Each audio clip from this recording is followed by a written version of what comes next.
বহুদলীয় গণতন্ত্র প্রবর্তনের জন্য শহীদ রাষ্ট্রপতি জিয়াউর রহমান স্বাধীনতার পর থেকে, স্বাধীনতার ঘোষণা থেকে তার শাহাদত বরণ পর্যন্ত অনেক ত্যাগ স্বীকার করেছেন। দেশনেত্রী বেগম খালেদা জিয়া গণতন্ত্র পুনরুদ্ধারের জন্য সামরিক স্বৈরাচার বিরোধী আন্দোলনে আপসহীন দেশনেত্রী খেতাব পেয়ে এই দেশকে স্বৈরাচার মুক্ত করেছিলেন 1990। তারপরে গণতন্ত্রের জন্য সংগ্রাম করতে করতে তিনি তার নিজের জীবন বিসর্জন দিয়েছেন, ফ্যাসিবাদ মুক্ত করেছেন। আমাদের নেতা, যার হাতে বাংলাদেশের পতাকা, জনাব তারেক রহমান, তিনি এখন বাংলাদেশের জন্য পরিকল্পনা দিয়েছেন জনগণের সামনে, বাংলাদেশের মানুষের জন্য কর্মসূচি দিয়েছেন জনগণের সামনে। আমাদের প্রধান নীতি সবার আগে বাংলাদেশ, এদেশের জনগণ, এদেশের মাটি ও মানুষ আমাদের অস্তিত্ব।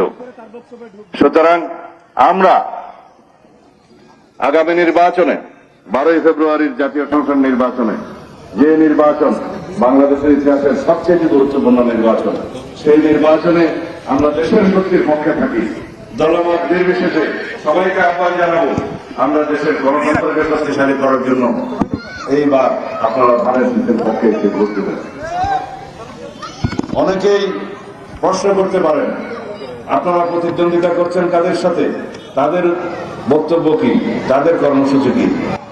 আমি জানি না তাদের কর্মসূচি কি, কিন্তু তাদের বক্তৃতা বিবৃতি যা দেখা যায় সেখানে শুধু ধর্মের নামে তারা রাজনীতি করতে চায়, ধর্মের ওসিলায় তারা ভোট চায়। আমরা সবাই নিজ নিজ ধর্ম পালন করি।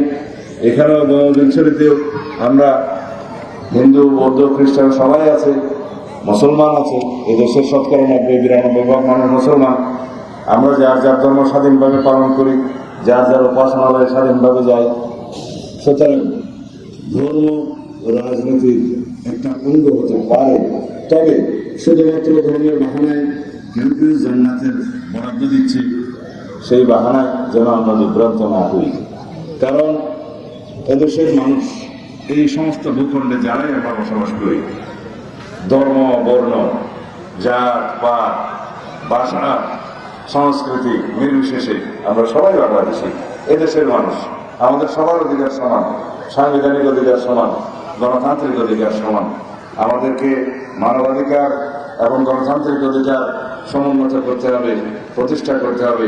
সবাইকে বাংলাদেশের